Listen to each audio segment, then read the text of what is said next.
The ego. We all have one. I spent years saying I didn't have an ego. I was just me. Chilled out, happy with my lot in life, Mr. Reliable. But what made me decide that those were the things that I should be? It was the ego I was so adamant I didn't have. We traditionally think of an ego as the thing that makes not so nice people the way they are. They have a real ego.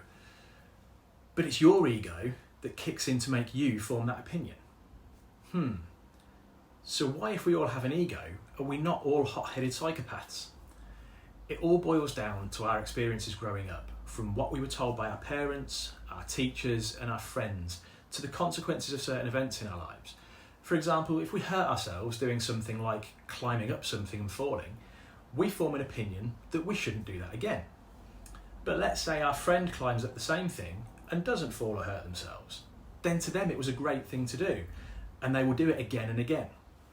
As we grow, our beliefs have a tendency to get stronger, meaning that when we meet people with opposing beliefs, we very quickly form an opinion that they're wrong, and we potentially don't like them as a result.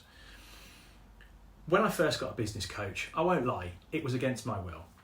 And my ego kicked right in, and I went into my first coaching session with my defences up and the belief that I already knew everything I needed to know, and what could my coach possibly teach me about the business I was running? Ironic that several years later I am myself now a coach.